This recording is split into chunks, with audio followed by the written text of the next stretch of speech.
Desde la República Mexicana, doy a ustedes la más cordial bienvenida virtual a nombre de la Academia Mexicana de Derecho Juan Velázquez, sede del Congreso Internacional de Derecho Comparado, en homenaje al doctor Lucio Pegoraro. En una tarde memorable y sin precedentes, en la que orgullosamente pregonamos, fraseando en alta voz, desde México para el mundo del derecho. Inicialmente destacaremos la presencia de nuestro homenajeado, el doctor Lucio Pegoraro, Tardes. de la doctora Silvia Bagni, Buenas tardes. de la doctora Giorgia Pavani, Buenas tardes. de la doctora Silvia Ragoni.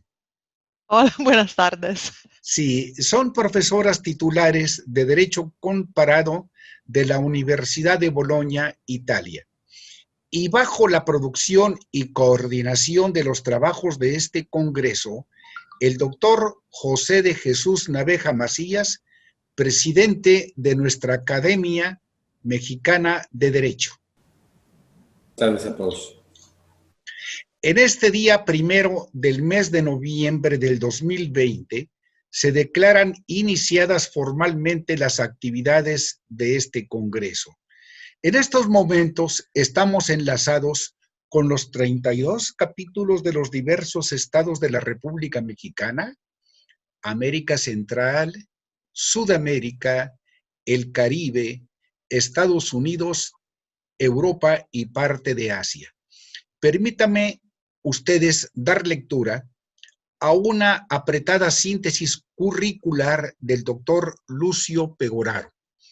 Es catedrático de Derecho Público Comparado en el Departamento de Ciencias Políticas y Sociales de la Universidad de Bolonia, profesor afiliado de la Universidad Autónoma de Nuevo León, México, y cuenta con los doctorados honoris causa que mencionaré a continuación. Universidad Nacional de Cajamarca, en la Universidad Privada Antonio Guillermo Urrelo, Universidad Inca Garcilaso de la Vega, posgrado internacional en Derecho Constitucional y Derechos Fundamentales de las Universidades Internacional de Cataluña y Católica de Perú. En el ámbito editorial y membresías, es director de la revista de Derecho Público Comparado, miembro del comité de dirección de la revista Derecho Público Comparado Ed Europeo, del Anuario de Derecho Comparado de Estudios Legislativos, Anuario Iberoamericano de Justicia Constitucional, miembro correspondiente de la Revista Latinoamericana de Estudios Constitucionales. Dirige la serie Derecho de Instituciones de Carrocci Roma y la serie de investigación de Derecho Público Comparado de Bolonia, Old Finisterre. Pertenece al Círculo de Estudios Comparados de Filodiritto Bologna, en la Sociedad Italiana para la Investigación de Derecho Comparado y de la Asociación Italiana de Derecho Comparado, miembro correspondiente de la Asociación Peruana de Derecho Constitucional y del Instituto de Derecho Comparado de la Academia de Ciencias Sociales de Córdoba, miembro fundador de la sección italiana del Instituto Iberoamericano de Derecho Constitucional, miembro de la sección francesa del Instituto Iberoamericano de Derecho Constitucional, miembro titular del Centro Latinoamericano de Derecho Constitucional de Lima, miembro de la Comisión de Acompañamiento del Centro de Investigación de Derecho Público de la Universidad de Lisboa y miembro del Comité Científico del Centro de Estudios de Seguridad de la Universidad de Santiago de Compostela. Ruego a la doctora Silvia Bagni, de la Universidad de Bolonia, nos brinde su mensaje. Doctora, por favor.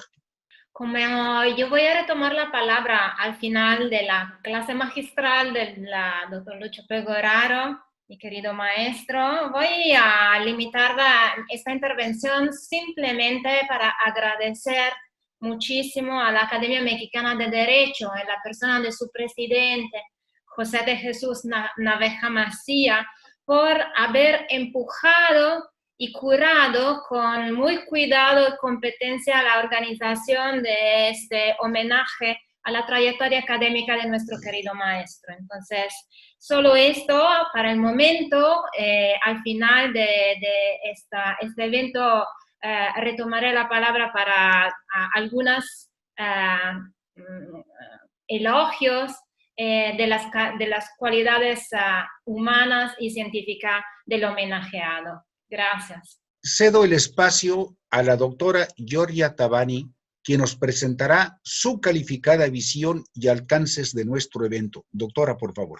Muchísimas gracias. Yo también me sumo a los agradecimientos a la Academia Mexicana de Derecho, a su presidente, José de Jesús Navera Macía, por la organización y a las palabras del doctor Julio César Puente en relación a la trayectoria académica del homenajado nuestro querido maestro Lucho Pegoraro. En mis realmente pocas palabras, porque no quiero quitar el espacio, por supuesto, al homenajado, quiero hacer solamente hincapié sobre sus últimas recientes actividades, o por lo menos durante los últimos años. Es decir, la fundación, la creación, junto a la doctora Silvia Bagni, quien nos acompaña, a yo, Giorgia Pavani y otros colegas de la Universidad de Bologna, del Centro de Estudios sobre América Latina del Departamento de Ciencias Políticas y Sociales de la Universidad de Bologna. El Centro de Estudios fue creado hace 7 años con colegas de otras disciplinas y esta elección, me refiero a historiadores, antropólogos en este momento y otra disciplina del derecho, cae perfectamente con la trayectoria de los últimos años, mejor, decenas casi diría, de Lucho Pegoraro relativa a la apertura a las demás ciencias, tanto jurídicas como sociales, sobre todo las demás ciencias sociales, que ha caracterizado, repito, las actividades científicas de estudio y de investigación de nuestro homenajado durante los últimos 15, 20 años, dando realmente una ola, ¿no?, de un cambio de perspectiva que ha enriquecido muchísimo la academia en general, no solamente latinoamericana, sino también europea. Entonces, valorar la multidisciplinaridad nos ha permitido avanzar mucho en varios temas que yo estoy segura Lucho va a tratar de aquí a unos minutos. Desde el año 2014, Lucho dirige el curso de verano en Metodología de la Comparación Jurídica. El curso, organizado por supuesto por el Centro de Estudios sobre América Latina, permitió a Lucho Pegoraro y a nosotros como equipo de entrar en contacto con una gran cantidad de profesores, jueces, estudiantes de doctorado, funcionarios públicos, juristas, pero también estudiosos de otras ciencias como de traducción jurídica, por ejemplo, atendieron a nuestro curso, y sobre todo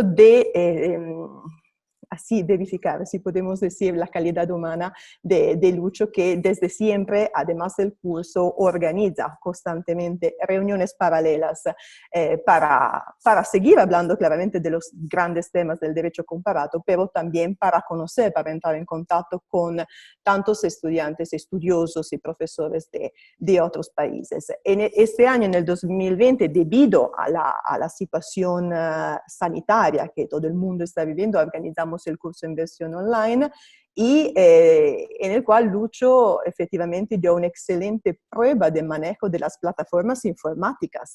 Acompañó constantemente todos los días los estudiantes replicando el mismo clima y el mismo contexto humano, sobre todo humano, además que científico, que cada año repetimos en nuestro curso. Entonces, ese es un momento importante. Con el Centro de Estudios sobre América Latina logramos 2 grandes proyectos europeos. Uno está acabando, el próximo está empezando, y la dirección de Lucho, por supuesto, es fundamental. Muchas gracias. Y continuando con la presencia del talento y conocimiento en el derecho comparado, llamamos a participar a la doctora Sabrina Regoni. Acordamos con Giorgia y Silvia que yo les daría algunas ideas más relacionadas sobre Lucho exactamente como académico, maestro y estudioso. Y estaba pensando el otro día en cómo enfocar esta descripción, ¿no? Pensé, bueno, seguramente Lucho encaja en la definición del famoso comparatista viajero, ¿no? Solo Dios sabe cuántos aviones habrá tomado en promedio por semana antes de que empezara la pandemia, por ejemplo. También estaba pensando que encaja en la definición de comparatista cosmopolita, que desde mucho antes de que algunas partes del mundo estuvieran de moda y algunos las consideraban quizás, digamos, sistemas olvidados o sistemas exóticos, ya se abría a otros continentes y otras partes del mundo. Pero me voy a fijar solamente en 3 características que creo que pueden llevarnos a decir que es un verdadero maestro. La primera es esta: la seriedad y la atención al detalle. Y en esto quiero destacar su increíble cumplimiento de los plazos. Seguramente baja la media de la Academia Mundial. La última vez que hablamos de algo que tenía que entregar, me dijo que lo había mandado en agosto y le dije, mira, el plazo es en diciembre, así que seguro que baja la media. Segundo, creo que todos los que estamos aquí podemos testificar que cuando lee las cosas, cuando lee los trabajos, ve hasta la más mínima diferencia entre una nota y otra. Por ejemplo, el tamaño del font, si no es igual, seguro que él lo va a detectar. Y cuidado, dedica la misma atención a todos los trabajos, independientemente de la revista, del libro al que estén destinados, si es una ponencia, a todo. Dedica el mismo nivel de atención. La segunda característica que voy a destacar es su compromiso. Pensemos en el estudio, la recopilación de materiales, cada vez que una nueva edición de un trabajo va a salir, y este compromiso hacia nuestros trabajos desde siempre nos lo ha enseñado a generaciones de comparatistas y lo ha enseñado con su ejemplo, más que con cualquier otra cosa. Y también pienso en la humildad de discutir esos temas con todos, de cambiar de opinión y de hablar de esos temas con los que quisieran, independientemente de su rango académico, solo en nombre de la discusión y del avance de la ciencia. Y termino con la última característica, que es la generosidad. También aquí podemos pensar en su disponibilidad a leer trabajos, artículos, monografías, tesis doctorales muy largas, dedicar tiempo, atención y siempre dar consejos dirigidos a mejorar esos trabajos y no solamente para criticar. Y esta generosidad, y con eso termino, es una generosidad ajerárquica o quizás antijerárquica, que beneficia desde el alumno de primero de carrera hasta otro profesor. De la misma manera, cuando no, más al alumno o al doctorando que al profesor. Gracias. Recibamos ahora a nuestro presidente, el doctor José de Jesús Navega Macías, para dirigirnos un mensaje de salutación y reconocimiento a nuestro galardonado. Por favor, doctor Navega. Bueno, primero quiero agradecer y reconocer el gran trabajo que ha hecho la doctora Silvia Bagni. Hemos trabajado de la mano junto a todo el equipo de la academia, incluido el doctor Julio César Puente Ledesma. Y bueno, ha sido muy cuidadosa, hemos sido con ella muy cuidadosos de cada uno de los detalles para que este homenaje sea precisamente en la medida y conforme a la calidad de jurista que es el doctor Lucio Pegoraro. Es evidente que una de las situaciones más importantes para trascender es generar cuadros, dejar escuela, y basta ver a las comparatistas como lo son Silvia Bagni, Giorgia Pavani y Sabrina Ragone, que dan testimonio no tan solo de la vida y de la obra del doctor, sino evidentemente de la transmisión de conocimientos del más alto nivel para continuar con lo que es verdaderamente una escuela. La creación de este Centro de Estudios de América Latina de la Universidad de Bolonia también ha permitido generar esos vínculos y reconocer el desarrollo del derecho comparado en Europa Central, en Estados Unidos, pero ahora se ha buscado generar este aspecto de homogéneo en relación al conocimiento y vinculación del derecho comparado en toda América Latina. Es claro que ese comparatista viajante, ese comparatista incansable que ya fue descrito previamente, es reconocido. Nos hemos encontrado entre ellos, por ejemplo, en la última ocasión en Cajamarca, Perú, y verdaderamente, independientemente del gran jurista, del transmisor de conocimientos del más alto nivel, el ser humano fuera de serie. Un hombre agradable, incansable, yo no sé de dónde saca tanta energía, se baja de un avión y parece que no hubiera transitado. Yo creo que es lo mismo que hoy en día que está generándose estas transmisiones a través de nuevas tecnologías. No sé cómo saca esa fortaleza o cómo tiene esa fortaleza el doctor Pegoraro, pero eso le ha permitido para que a muchos de nosotros, por ejemplo, en el área del derecho constitucional comparado, pues se pueda ir creciendo, sobre todo en este gran ejercicio que se puede tener en nuestra región de conocer nuestras instituciones y nuestras normas y generar ese análisis, ese aspecto de generar precisamente este conocimiento en el área del derecho constitucional, el generarlo de manera sistemática, en lograr nuevos paradigmas a través de los cuales todas las prácticas gubernamentales puedan mejorarse, y eso mucho se le debe al doctor Pegoraro. Es evidente que a través de este tema, el por qué, en el tema de por qué comparar, en el tema de la función, qué comparar en el tema del objeto y cómo comparar en el tema de la metodología, pues el doctor Pegoraro ha venido dando grandes herramientas a los juristas de América Latina, bueno, y el mundo. Hoy en día, en el momento de generar Silvia Bagni y su servidor este congreso para establecer quiénes serían los juristas que participarían en este gran homenaje, tuvimos un gran conflicto porque todos quieren participar y de verdad se buscó, todos son muy brillantes, se buscó generar un proceso de selección donde participan juristas de 11 naciones. Y bueno, pues hoy tenemos la primera gran disertación por parte del doctor Pegoraro. Estará Milton Ray Guevara, quien es presidente del Tribunal Constitucional de República Dominicana. Eloy Espinosa Saldaña Barrera, magistrado y ex vicepresidente del Tribunal Constitucional de Perú. Agustín Grijalva, quien es juez del Tribunal Constitucional de Ecuador. Ferrari Giuseppe Franco, catedrático de la Universidad Bocconi de Milán. Luis Armando Tolosa Villabona, magistrado de la Corte Suprema de Colombia.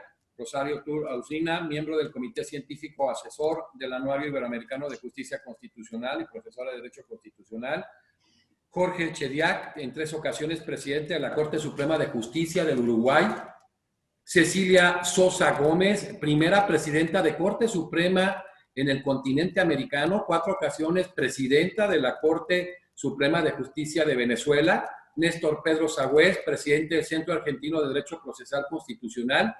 André Ramos Tavares, fundador del Instituto Brasileño de Estudios Constitucionales, del cual precisamente fue su primer presidente. Jaume Tissot, catedrático del Instituto de Ciencias Políticas de París. Esto fue nada más una muestra de todos los juristas que quisieron participar, de todos los que se quisieron y muchos no pudieron estar presentes por cuestión de los tiempos en este gran homenaje. Y bueno, a final de cuentas, yo creo que lo que debemos hacer las instituciones, los organismos para de alguna manera generar esta convicción es ser justos desde el interior.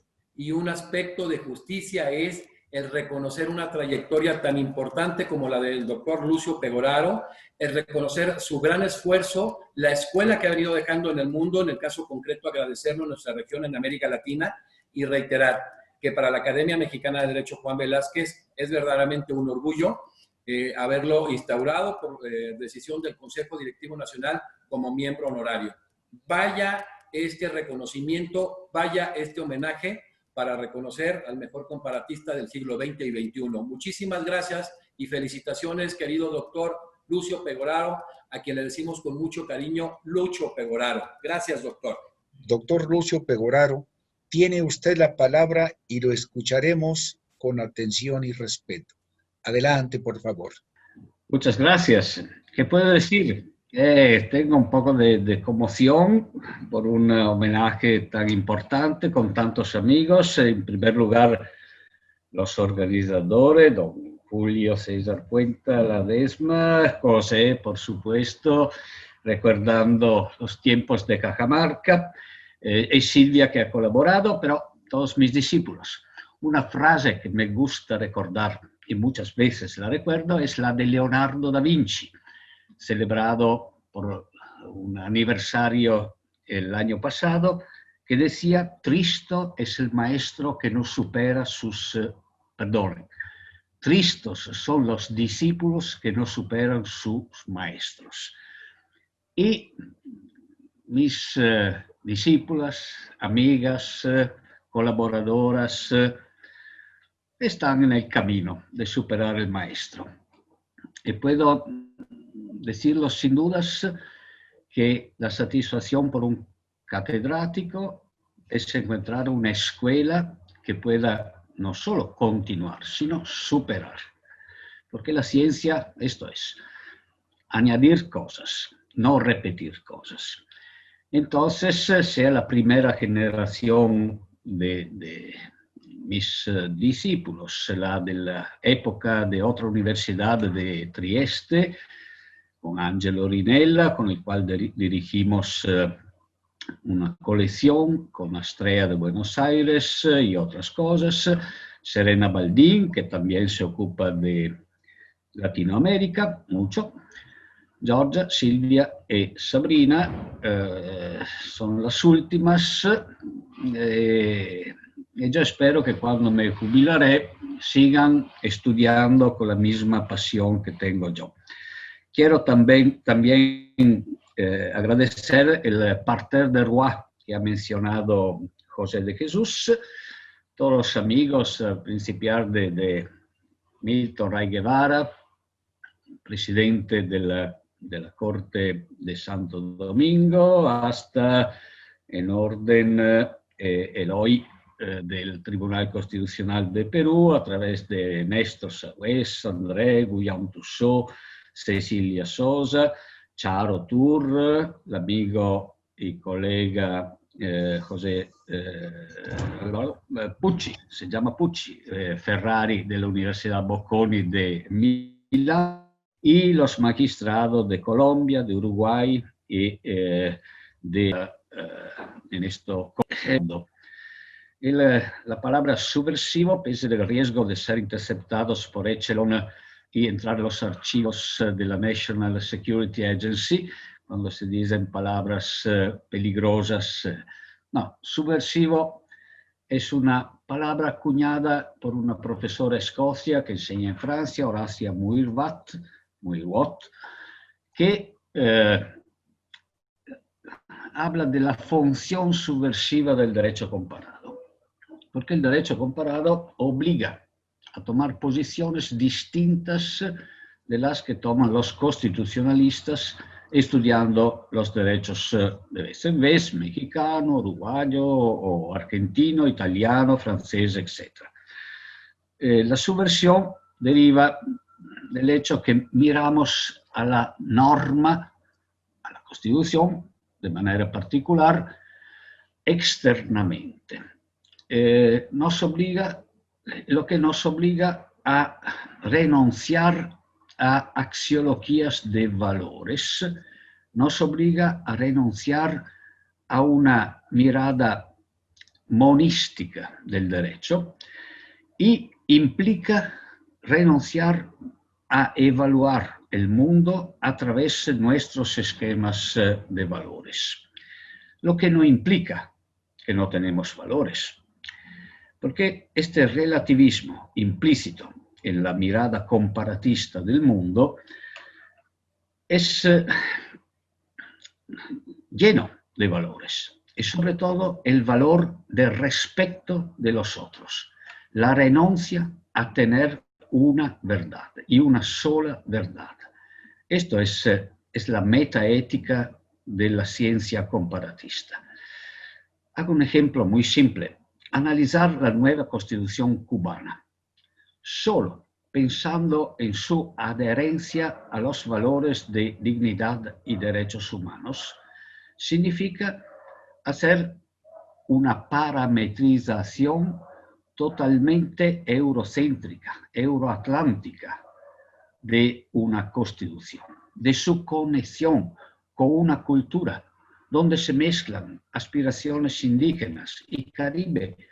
Fue ha forjado bases culturales, incluso Haití, que fue entre los primeros estados que han anunciado los derechos de las mujeres, de los esclavos, entre la importación de ideas del buen vivir de Bolivia, Ecuador y otros países latinos, entre las sugestiones de China, el arquetipo soviético, que todavía es presente, y al final de la socialdemocracia europea. Así se puede evaluar una constitución como la cubana, no tomando solo en consideración si respeta o no respeta los derechos humanos. Claro que todos nosotros que tenemos una cultura forjada por el cristianismo, la filosofía griega, el cristianismo, el liberalismo, el socialismo, el humanismo, la reforma protestante, amamos nuestra idea de derechos.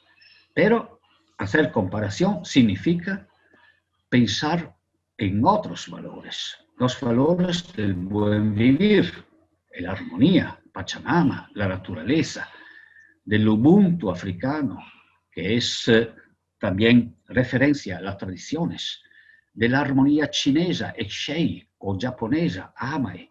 Son valores desconocidos o poco conocidos a Occidente, o cuanto menos que Occidente pone abajo del individualismo, de la persona, de la dignidad, etcétera, etcétera. Renunciar a los derechos, no, pero cuando un comparatista hace ciencia, debe aprender cómo evaluar el mundo de una manera descriptiva. Como nos sugieren los realistas en el ámbito de la teoría general del derecho, una teoría occidental, pienso las palabras de Guastini, cuando dice que los que utilizan el justnaturalismo, una parametrización trascendiente, no hacen un discurso descriptivo, sino participativo de la norma. Lo que puede ser útil, bueno, no tiene problema para analizar un ordenamiento, y sobre todo ordenamientos donde la cultura y la constitución son alineadas, pero que no permite hacer una evaluación científica de ordenamientos donde hay fractura entre constitución y cultura subyacente. Esto es el gran problema. Y como Guastini lo aplica al realismo jurídico, acusando el justnaturalismo de acientificidad. Así, el comparatista puede utilizar las mismas categorías.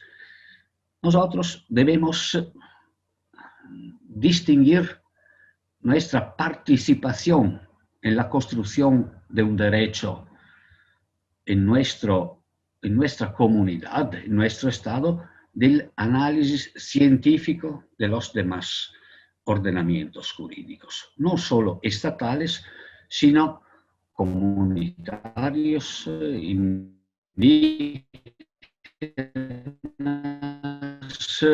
culturales, religiosos. Es un discurso que se basa en una preselección ideológica, religiosa, valorial. No puede dar evaluaciones científicas. Ese es el gran problema, participar o describir la norma. Y claro que no es fácil, no es fácil. Yo cuando estudio Islam, cuando estudio el Tercer Reich, no condivido probablemente nada o casi nada, o solo una parte del Tercer Reich, seguro nada, de sus valores, de su construcción jurídica. Pero no puedo negar que debo estudiarla con evaluaciones que tengan en cuenta la historia, la cultura, el desarrollo, los influjos, las relaciones de poder, etcétera, etcétera, por lo que son en la área que voy investigando, y no por mis valores. Porque de esta manera el constitucionalista, aunque comparatista o pseudo comparatista, da apoyo a operaciones que no son científicas, sino de conquista. Y no solo conquista cultural, porque no pueden olvidar, queridos amigos, que cuando se va a bombardear Afganistán, Libia, Irak. Nunca se hace por lo que es la verdad, el petróleo, los recursos energéticos. Siempre viajamos para defender la democracia, la dignidad, los derechos humanos. Entonces hay una responsabilidad de la doctrina científica en la elección entre una descripción de las normas y una participación en las normas. Y yo prefiero, de hecho, la visión del realismo jurídico, que es una visión descriptiva del derecho, aunque el derecho, incluso el derecho comparado, se ocupa de algo que se denomina deóntico, prescriptivo, es decir, las normas. Y al respecto recuerdo lo que han dicho mis amigas, discípulas, hermanas, acerca la utilización de otras ciencias. No se puede entender el derecho si se utiliza la palabra derecho solo en el sentido del derecho occidental, que ya desde siglos ha expulsado la filosofía, la religión, la moral, la sociología del mundo de la reine Rechtslehre, de la doctrina pura del derecho. Y yo todavía me considero kelseniano en la estructuración del estudio, pero del derecho occidental, cruzando el charco, llegando a Ecuador y Bolivia, o viajando a India, a Asia o a África, podemos utilizar la palabra derecho en el mismo sentido que la utilizamos en nuestros países, es decir, sin connotaciones morales, políticas, religiosas. Tengo dudas. Hay intersecciones. El deber, el dharma de los hindús, la armonía de los chinos o japoneses, la tradición de los africanos o la Pachamama o el Sumacausai de los latinoamericanos originarios, como fue en el pasado en Europa o también en la América colonizada, son conceptos que se mezclan. Entonces debemos dar una connotación más amplia a la palabra derecho y aceptar una contaminación con otras ciencias. No se puede entender el derecho hindú sin estudiar el derecho moral, que no es derecho en sentido estricto, sin estudiar el deber interior, que vincula mucho más que una constitución. Aquí volvemos al tema de la vigencia. ¿Qué debe estudiar un comparatista? El derecho formal de las constituciones, el contenedor, a veces vacío, o el vínculo que deriva de otras fuerzas, el deber, la moral, la ética, la religión, la naturaleza. ¿Cuál es el vínculo mayor para una comunidad indígena? ¿Es la ley brasileña que no llega al centro de Amazonía? ¿O es el vínculo de la sabiduría de los abuelos, de la comunidad? Bien, ¿qué debe estudiar un verdadero comparatista que tenga como objeto de su análisis todo el mundo? Claro que distinto es el estudio llamado microcomparativo, donde se puede seguir con tranquilidad los cánones tradicionales de investigación jurídica. Entonces, por ejemplo, paragonar la Constitución o algunas instituciones de México con las de otro Estado federal. Los cánones son más parecidos a los de los constitucionalistas, pero solo porque la Grundnorm, la norma básica, el sistema valorial del cual se legitiman los dos distintos ordenamientos, es el mismo. Pero ya cruzando esta dimensión microcomparativa, la perspectiva no puede ser la misma. Bien, para llegar a esta, no es una conclusión porque la actividad del científico nunca se concluye, a este convencimiento actual he empleado muchos años. Y de este surgen problemas metodológicos. ¿Cómo se puede entender las culturas, los otros países, los otros ordenamientos, los que Rodolfo Sacco llama criptotipos, es decir, reglas no formalizadas que pero nos vinculan? Solo a través de un estudio formal o, como sugiere Silvia, a través de mecanismos metodológicos, epistemológicos distintos, como el amor.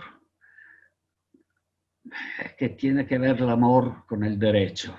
Silvia recuerda, por ejemplo, que Bobbio y Radbruch hablan de esta dimensión, que científicamente puede ser muy peligrosa, porque puede portar a desviaciones. Pero, de hecho, yo he empezado a entender Latinoamérica, no tanto estudiando sus textos constitucionales, sino mirando en los ojos los pueblos del altiplano de Cusco o de Chiapas, tomando una pisco en Perú, en un bar, o un tequila en una Café Tacuba, con no con un profesor. Los profesores son iguales en todo el mundo, pertenecen a la misma categoría y hablan el mismo lenguaje, sino con un carretero o con un campesino. Esto nos permite un conocimiento distinto del conocimiento formal. Y surgen las dudas sobre qué es el derecho, cuál es sobre todo la conexión entre derecho y cultura subyacente. Y a propósito del amigo presidente Ray Milton Guevara, en el libro en su homenaje he escrito algo sobre la constitucionalización del derecho.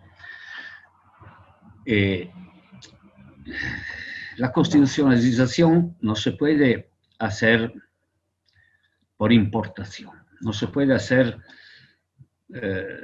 utilizando la violencia, no digo física, pero también cultural.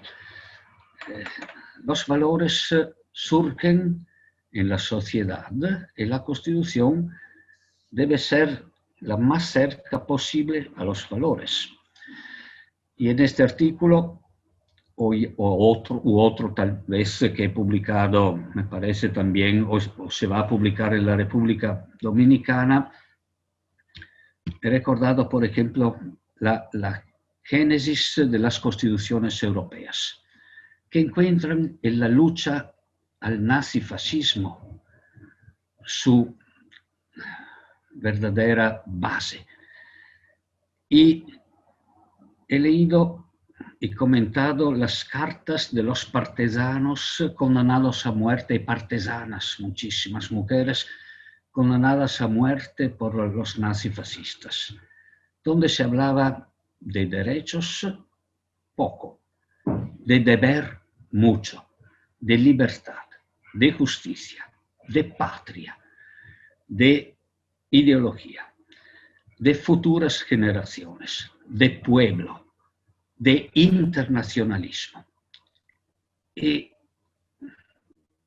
recuerdo de una joven partisana rusa de 19 años que dice: muero y lo que siento mucho es haber dado poco a mi patria, a la Rodina, la patria rusa, el sentido del deber.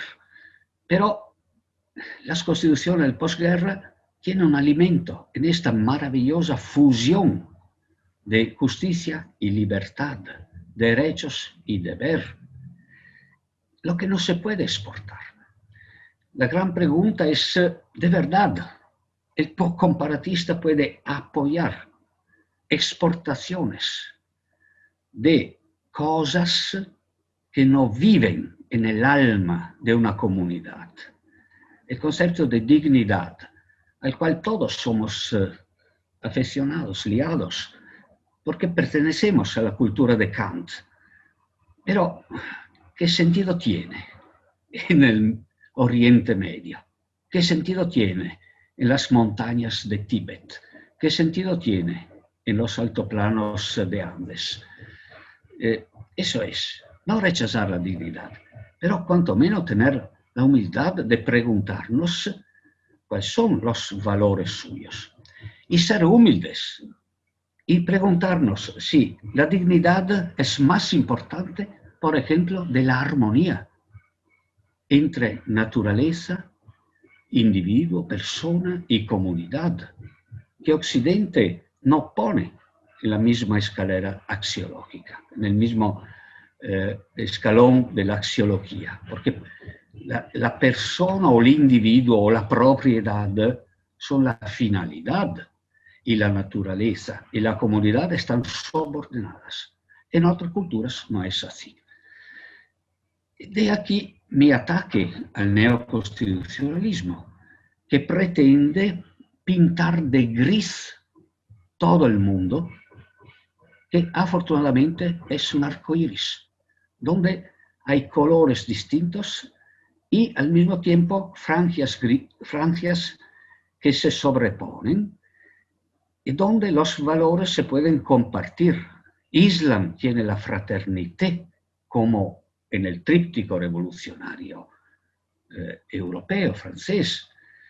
La naturaleza poco, pero existe también en Occidente. La comunidad, Occidente la utiliza desafortunadamente casi solo cuando obliga a irse a la guerra, donde los derechos desaparecen y la comunidad, llámala patria, llámala nación, llámala Estado, va a tomar un nivel superior. Pero existe. Y el comparatista abierto al mundo debe reflexionar sobre este cambio de axiologías que se registra también en Occidente y ver lo que es común y no solo lo que es propio de nosotros, dignidad y derechos humanos, sino lo que es propio de todas las culturas. Y en mi último artículo, o penúltimo, me acuerdo, del mes de agosto, cerrado en mi casa porque no podía viajar a mi querido México, he intentado buscar en las distintas culturas lo que es común. Y todos tienen un pedacito de dignidad, todos tienen un pedacito de fraternidad. Bien, lo que es común es familia, por ejemplo. Está la base del derecho islámico, está la base del derecho ctonio, está la base del derecho oriental. No tribus, pero familia sí. Es comunidad. Existe en Occidente como en otras culturas. Fraternidad y solidaridad. Bien, digo, en lugar de plantear un constitucionalismo uniformizado, como proponen Eberle, Ferraioli, Dworkin y tantos otros, y tantísimos profesores mexicanos y latinoamericanos, vamos a buscar elementos que sean comunes de verdad y no solo vender el producto de Aristóteles, de Jesús, de Locke, Montesquieu, Marx y otros filósofos y forjadores de nuestro derecho, en el cual yo creo, porque así fue, así me enseñaron en creer. Y esto es la base, entonces, de mis reflexiones de los últimos años, que se encuentran, de hecho, desarrolladas en los libros publicados también en español por la editorial Astrea, y una colección dirigida por mí y Angelo Rinella, una reflexión sobre el método, un manual muy largo de derecho constitucional, un libro sobre constitución y fuentes, y el último sobre justicia constitucional, sistemas de justicia constitucional, aplicando una metodología dúctil, clasificaciones dúctiles, no rígidas entonces, donde los valores y el derecho y las instituciones del derecho no están divididas en clases incompatibles la una a la otra, sino donde hay graduaciones. Por ejemplo, el concepto de democracia. Esta sugerencia fue de una discípula mía, que me ha obligado a cambiar de idea, Serena Baldín, en un ensayo publicado en la Revista General de Derecho Público Comparado de Madrid, que sugiero a todos de utilizar, porque tenemos muchos números monográficos y ensayos subversivos, sobre temas subversivos. El futuro me parece que sea el cuidado de Silvia Bagni, no me acuerdo ahora el título, el tema, pero hay muchos en los últimos años. Bien, clases dúctiles. Un ejemplo muy simple. Si en una escalera del bien y del mal ponemos aquí Hitler y aquí Madre Teresa de Calcuta, ¿dónde ponemos Churchill? ¿Dónde ponemos José de Jesús? Espero más cerca María Teresa, pero seguro no totalmente al lado de Madre Teresa. Y lo mismo vale con democracia. ¿Por qué dividir rígidamente estados democráticos y estados no democráticos? Hay estados más democráticos, menos democráticos, totalmente no democráticos. Y anteriormente hay que analizar qué significa democrático. ¿Cuáles son las características? ¿Qué es importante? Por la Unión Europea, por ejemplo, es importante para acceder que hay un programa Erasmus de circulación de alumnos, pero no se interesa de extranjeros. El investigador tiene una tarea importante, individualizar los elementos que puede utilizar para clasificar. Entonces, yo puedo decir que, por ejemplo, Francia es más libre, más democrática de Estados Unidos acerca de la competición política, porque no pone obstáculos a los partidos antisistema. Estados Unidos sí, Alemania sí. Bajo otro perfil, el tratamiento de los extranjeros vale lo mismo. El Patriot Act y también Inglaterra limitan el habeas corpus de los extranjeros, el Patriot Act hasta 2 años. Inglaterra, 28 días. Francia e Italia, 48 horas, como en periodos normales. Se toma un elemento como este para calificar un ordenamiento como democrático, o tomo otro, muchos otros, las elecciones políticas, etcétera, etcétera, yo puedo hacer ponerlos todos en una línea graduada y no dividir democráticos, los buenos, no democráticos, los malos. Esta es la lógica de John Wayne, que el único indio que le gusta es un indio muerto, y hay solo amigos y enemigos. Y el riesgo hoy del mundo es adoptar esta idea.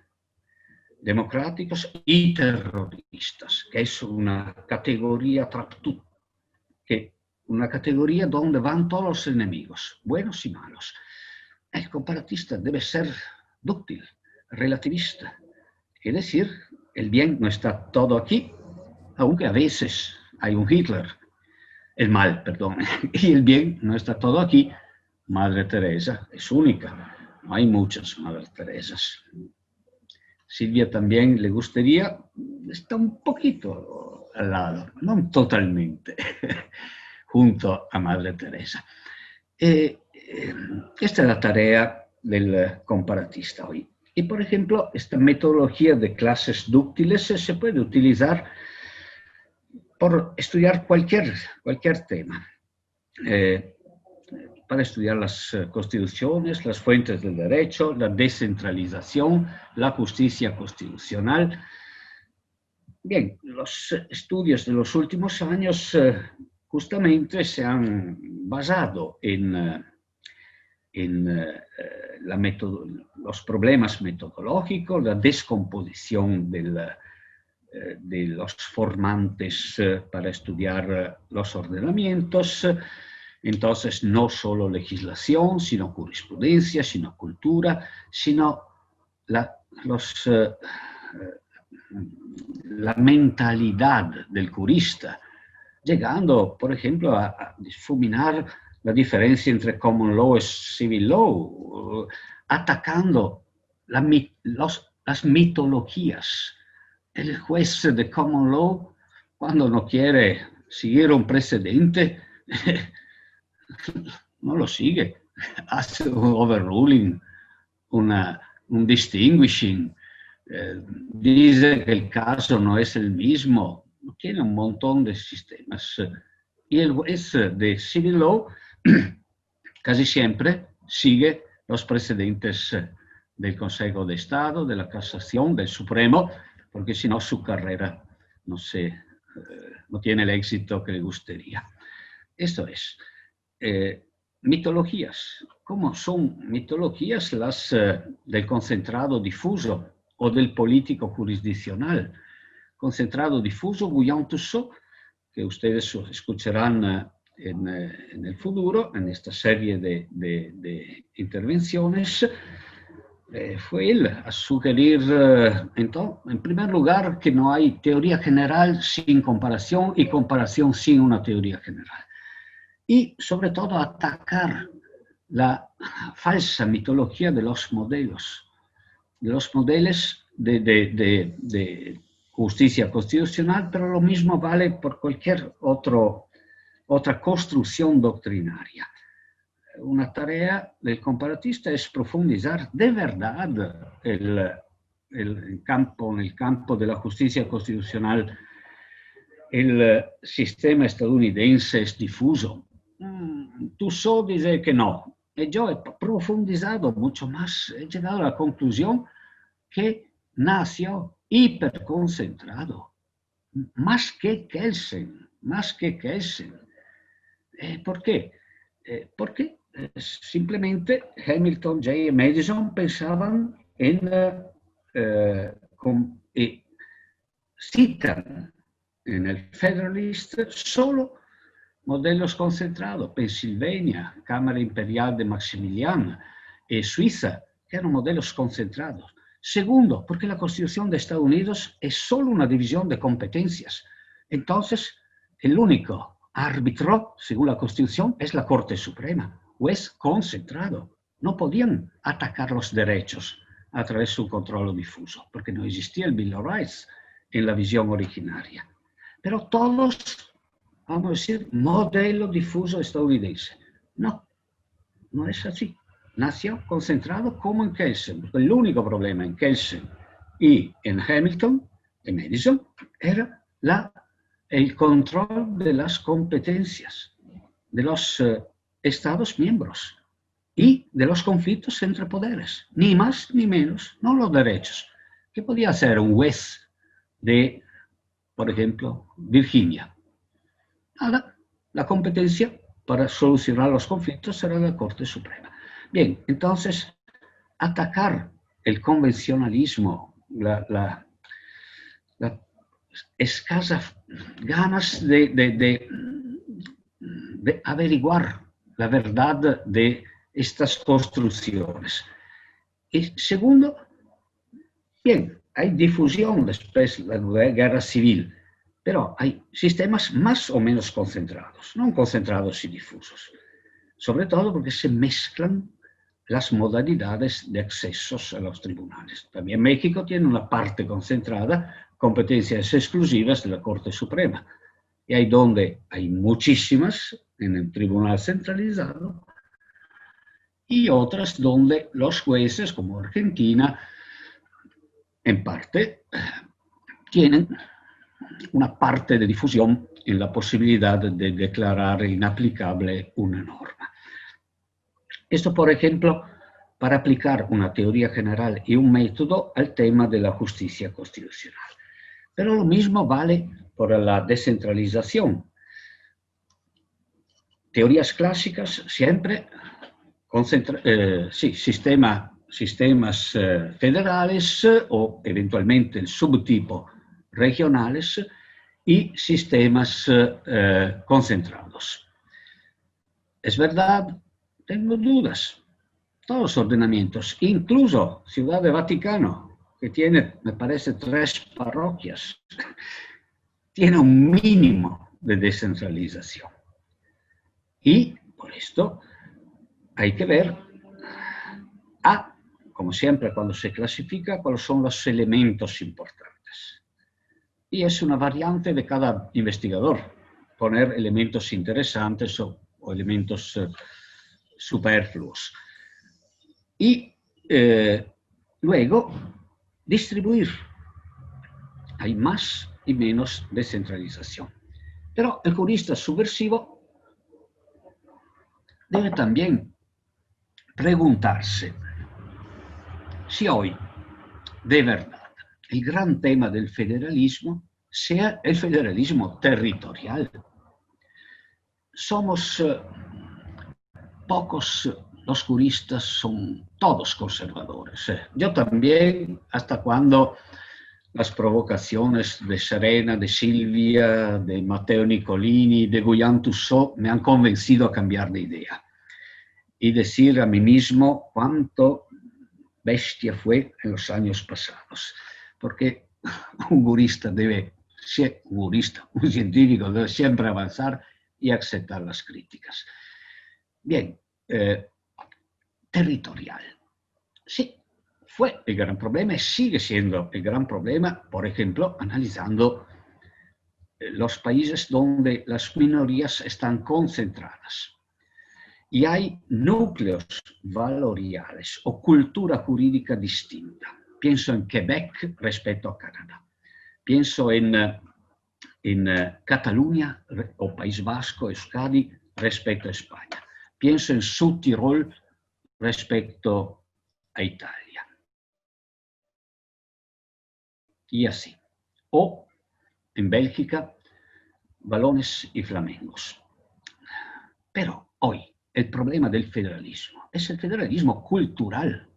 Y no casualmente Bélgica hace una construcción muy complicada, con 2 niveles. El federalismo cultural a través de competencias de comunidades que se llamaban culturales y el federalismo territorial a través de competencias de territorios, 3, la región de Bruselas, Valonia y región flamenga. Hoy es cultural. Tenemos millones de islámicos en Europa. México tiene comunidades indígenas, 470 municipios indígenas solo en el estado de Oaxaca, más lo de Chiapas, etcétera, etcétera. Lo mismo pasa en muchos países de Latinoamérica. El problema no es el problema de Canadá, que debe solucionar el conflicto entre cultura francesa de Quebec y Common Law del resto de Canadá. Canadá ya tenía el problema de la First Nation. ¿Cómo solucionar el problema de Inuit e indios? Y no casualmente la jurisprudencia de Canadá es mucho más abierta de la jurisprudencia estadounidense, donde hay un federalismo territorial, pero con una base común de valores, white, protestant y anglo-saxon. Entonces, al final yo digo, son menos federales en este sentido los Estados Unidos que Ecuador o Bolivia. ¿Qué soluciones otorgándoles competencias, los problemas de autonomía de las comunidades indígenas, pese de su dimensión territorial, pese de su colocación en regiones amplias, como son las mencionadas con anterioridad. Bien, vamos a pensar el federalismo de manera distinta y adecuada a nuestros días, y no siempre siguiendo los esquemas conservadores del final del 700 o de 800.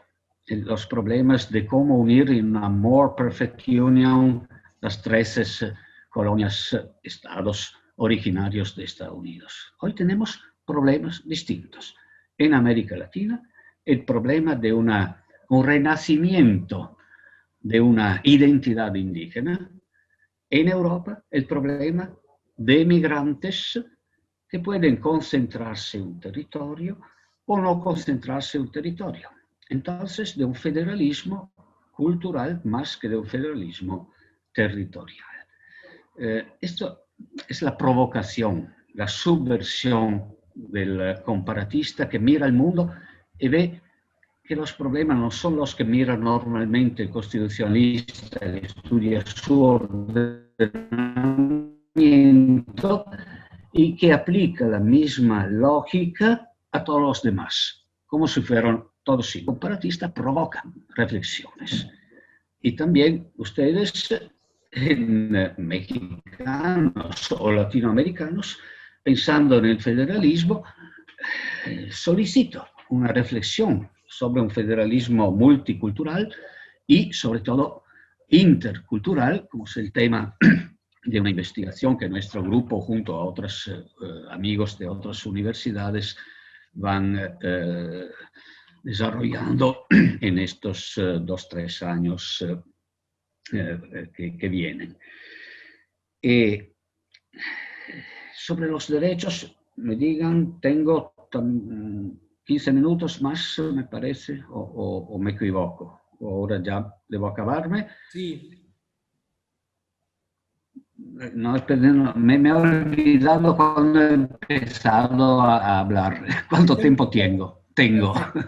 Continuamos. Sí, otro tema antes que cerrar. Puede ser el tema de la justicia, ya he hablado, de la descentralización dijo algo, es el tema de los derechos. Y aquí mi polémica es la más fuerte, contra la idea uniformizadora de los derechos, que es una contradicción a lo que dice el constitucionalismo contemporáneo, pretender que sean los mismos en todo el mundo. En los países que han estudiado Silvia y Serena, por ejemplo, Ecuador y Bolivia, nos demuestran cómo la axiología de las exigencias de la sociedad sean tan distintas. Si leemos la Constitución de Bolivia, encontramos no sé cuántas veces la palabra agua, agua, agua. Encontramos la palabra, en otras constituciones, no solo en Bolivia, alimentación. El derecho de las mujeres a no ser violadas, porque evidentemente es un problema percibido como fuerte, aunque no se puede transformar cada violación del Código Penal de un derecho y ponerlo en la Constitución, pero es emblemático de una percepción. Alex Schieberle piensa en los derechos del artículo 19 del Grundgesetz y pretenden que lo que le gusta en la Selva Negra de Alemania le gusten también en Patagonia o Amazonía. Los bolivianos no le interesa el habeas corpus, le interesa el control del agua. Eso es. Queremos respetar las elecciones distintas. Y acerca de México, el doble mandado es una limitación. La prohibición del doble mandado puede ser una buena limitación del poder, por ejemplo, en un contexto occidental. Pero puede funcionar en una comunidad indígena donde la legitimidad del poder deriva de la sabiduría, de la edad. Yo tengo respeto por los padres. Yo no puedo tener, tampoco en Europa, en mi casa, no puedo tener respeto por un jovencito, no digo ignorante porque si no me graban y me denuncian, que tiene el cargo de ministro del Exterior, que no sabe nada. Yo respeto el abuelo. Esta es la Grundnorm de las comunidades indígenas mexicanas. ¿Cómo pueden pretender que sigan la prohibición de doble mandado? Una municipalidad indígena. Este es siempre, en campo de los derechos, el imperialismo ideológico que en Italia está bien el doble mandado. Tenemos también, el presidente de la República no, pero de hecho siempre fue el que no se nombraba otra vez. En Estados Unidos está bien, en México está bien a nivel federal, etcétera, etcétera, pero no en una comunidad indígena. No, el habeas corpus en Bolivia, sí, la pena también. ¿Por qué la Corte Interamericana de nuestro amigo querido Eduardo pretende que no se pegue el indígena que viola las reglas de la comunidad con una ortiga y no se ponga en la prisión?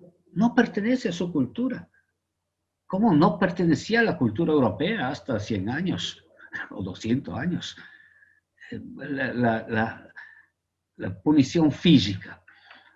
Yo también, si me dan una elección entre un mes de prisión o 10 golpes, yo digo, dame los 10 golpes que luego vuelvo a escribir algo sobre la pena y el derecho constitucional. Si estoy en la prisión no puedo utilizar internet, prefiero el golpe. Pero la Corte dice que no se puede. Violación de la dignidad. Esta es la visión imperialista de los derechos. Claro que hay límites y el comparatista debe buscar hasta dónde ellos deben renunciar y nosotros, pero al mismo tiempo debemos renunciar.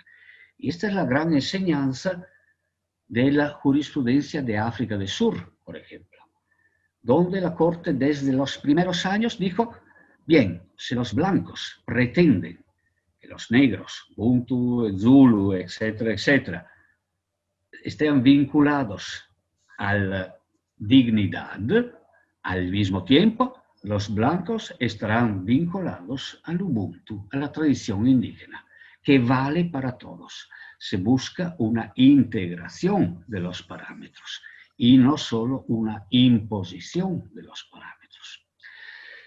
Este es,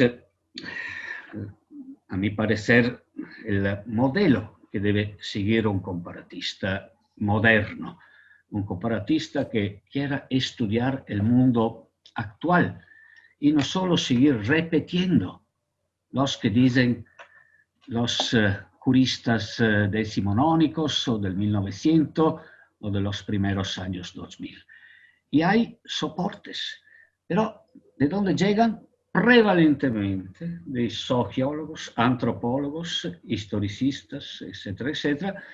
Los juristas en su mayoría siguen siendo conservadores y tienen miedo a poner en crisis sus creencias.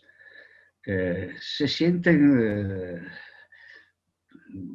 destruidos si solo se ataca esta manera de pensar. Hay que tener coraje y evitar esta visión, buscar nuevas pistas, como los grandes del pasado. Montesquieu ha revolucionado ese régimen. Nosotros, profesores sobre todo, debemos, sin ser Montesquieu, por supuesto, pero intentar decir algo nuevo. Y los comparatistas son la primera línea de esta adecuación del derecho a un mundo que está cambiando y solo este congreso online lo está demostrando, lo que no se podía hacer hasta pocos años, ahora lo hacemos aquí. Agradezco mucho a todos y espero de no haber respetado el tiempo y que nos podemos pronto vernos en mi querido México, tomar un tequila en el Café Tacuba, al lado de Plaza de la Constitución, o donde ustedes me dicen. Yo conozco todo México, excepto 3 estados, me faltan todavía. Entonces, cualquier lugar es mi casa. ¿Cuáles son? ¿Cuáles estados le faltan de conocer, doctor Pegoraro?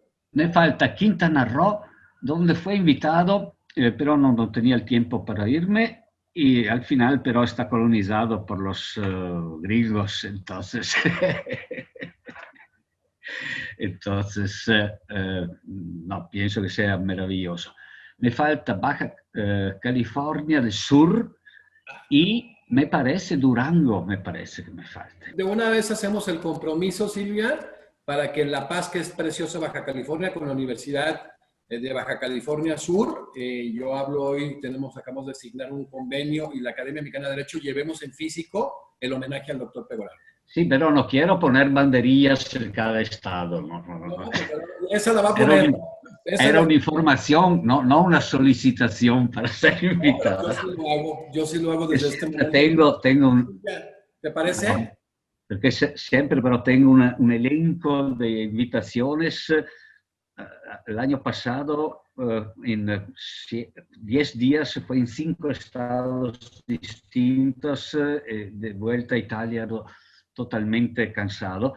Y el año pasado también, cuando he tomado el último avión que llegaba a Europa, estuve en 4 estados distintos. Entonces no tengo problemas de viajar a México. Yo decía que conozco México más que Italia. En Italia son más... Doctor, hay que recorrer Baja California Sur en el homenaje. Voy a buscar la manera con la universidad de hacerlo en La Paz y en Los Cabos. Me voy a poner de acuerdo con la gente de la universidad, con la gente del capítulo. Y con Silvia Bagni, y lo vamos a hacer ya quedamos en físico en Baja California Sur. Vale.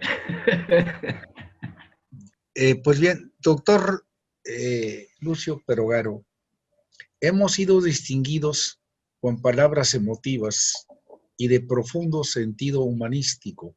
Gracias, doctor, por compartirnos una síntesis de vida ejemplar a una comunidad de abogados de diversas especialidades, compuestas además de jóvenes universitarios y experimentados profesionistas e investigadores, todos deseosos de superación en beneficio del desarrollo de las naciones.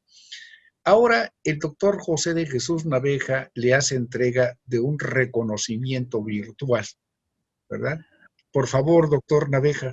Doctor Pegoraro, lo entregaremos en físico, ya lo acordamos. Ahí está Silvia Bagni, la doctora Silvia Bagni tomando nota, en donde se reconoce su trayectoria por parte de la Academia Mexicana de Derecho Juan Velázquez.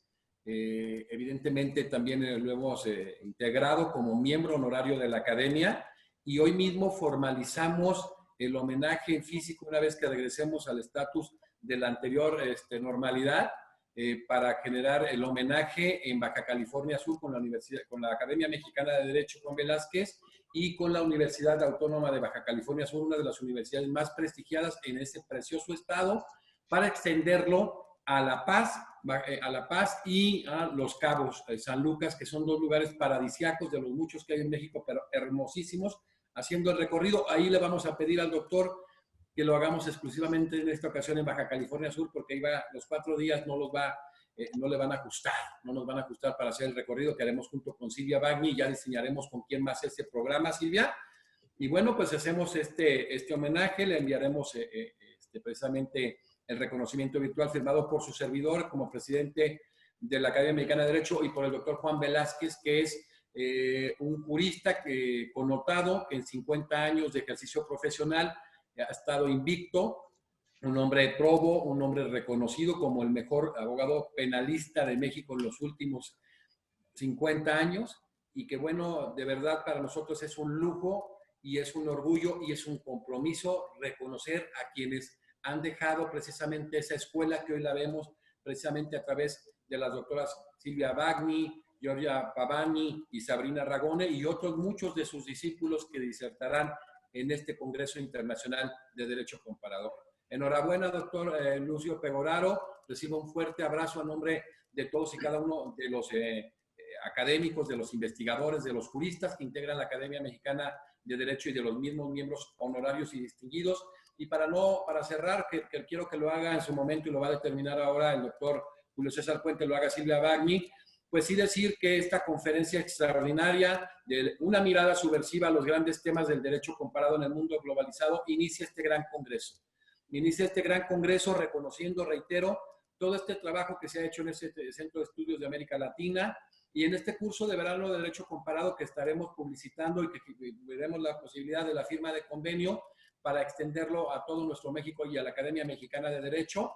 El que haya tocado estos temas tan importantes como el amor, la fraternidad, este derecho a la felicidad que ya había sido tocado en el caso Melvin versus Reid y en la Constitución misma de California, este tema precisamente del concepto de la dignidad humana que fue constitucionalizado en el artículo 1 de la Constitución alemana de 1949, el que esto haya abordado tantos temas en textos muy diversos, en ensayos en América Latina, en todo el mundo, pero estamos hablando de nuestra región, con el tema del mismo neoconstitucionalismo, que hoy en día sigue el debate si es un mito o una realidad, el que haya abordado la justicia constitucional, que a nosotros como constitucionalistas nos deja elementos muy importantes precisamente en estos paradigmas para en su momento tengan incidencia en el tema de la gobernabilidad, que es uno de los grandes conflictos en la América Latina, el que haya abordado tan profundamente en textos, en uno muy importante, en la Universidad Mayor de San Marcos, las fuentes del derecho comparado,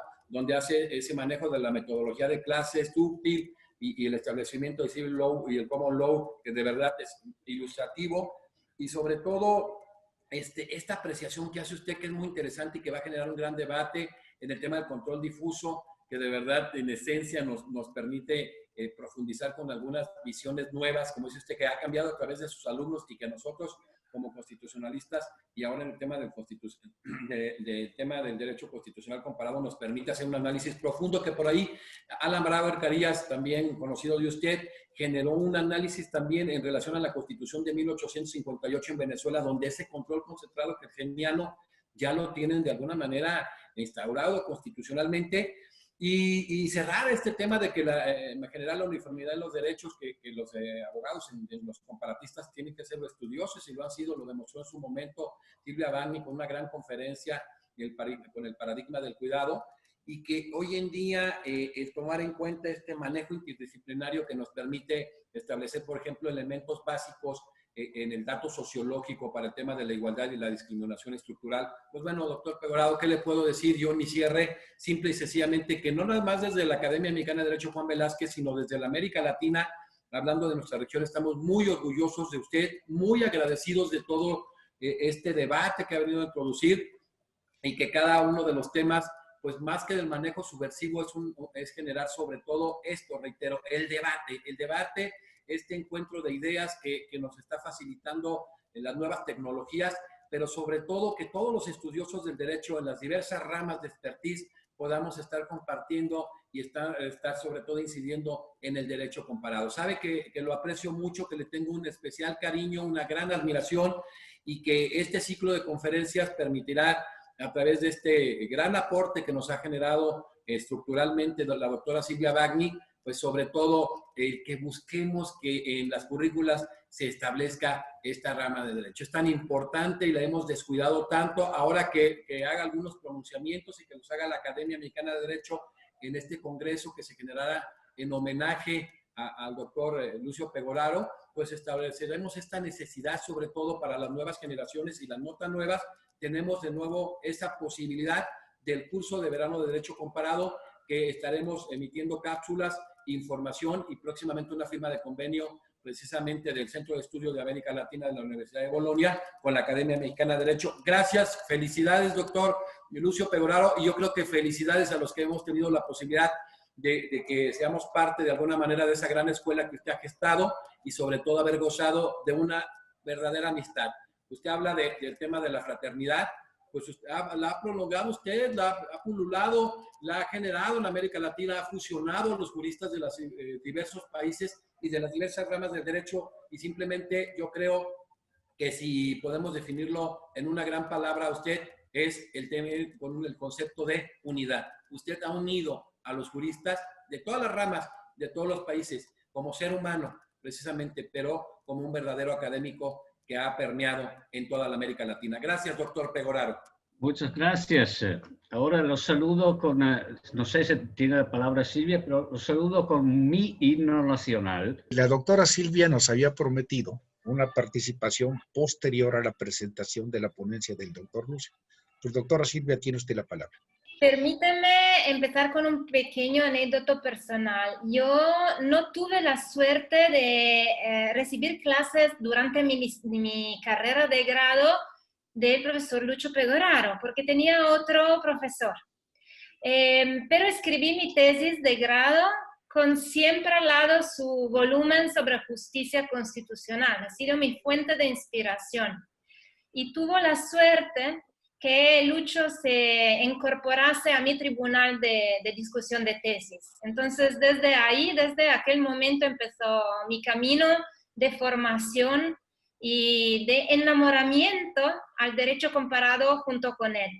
Y yo no sé si nunca superaré el maestro, no lo creo a nivel científico, pero sería para mí suficiente lograr como objetivo llegar a su mismo nivel de reconocimiento de calidades humanas.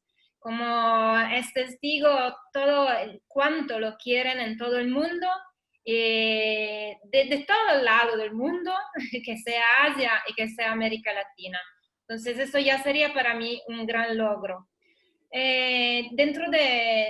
Con su conferencia magistral, una vez más nos ha demostrado que el enfoque comparativo en el derecho es fundamental e irrenunciable para los juristas modernos que quieren comprender en profundidad las causas de los conflictos socioeconómicos y culturales que están atravesando nuestro mundo hoy, que es necesario manejar este instrumento de la comparación jurídica para proponer soluciones que sean fundadas en la empatía y que realicen el objetivo de la sostenibilidad de la diferencia, como decía el jurista comparatista canadiense Patrick Glenn. Lucho tiene una gran calidad que es de saber pincelar los grandes rasgos del derecho y los grandes problemas del derecho en una manera tan simple, clara y comprensible para todos, sin renunciar nunca a rigor y a la complejidad y a la profundidad científica. Creo que es para nosotros, sus discípulos, sus discípulas, pero todos quienes han aceptado, conociéndolo, de acercarse a la comparación jurídica como una gran fuente de inspiración. Creo que esto es Lucho Pegoraro para nosotros, que trabajamos en esta ciencia que es el derecho. Muchas gracias. Y gracias a Lucho. Pues bien, por la oportunidad y el privilegio de presenciar un evento singular, con el sello ya de referente internacional que justamente corresponde a la Academia Mexicana de Derecho. Más de 250 conferencistas de talla internacional en 2020, en plenos tiempos de pandemia, sin costo alguno para un pletórico auditorio, por lo que agradeciendo a los participantes y asociados en general su generosa entrega, y prácticamente ya iniciada la noche del día 1 de noviembre del 2020, declaro clausurada la jornada del Congreso Internacional de Derecho Comparado en homenaje al doctor Lucio Pegoraro. Se informa a los ponentes y participantes que los reconocimientos por su participación serán enviados en breve a sus destinos. Hasta muy pronto, con el deseo para todos de una larga y fructífera vida en academia. a ser felices.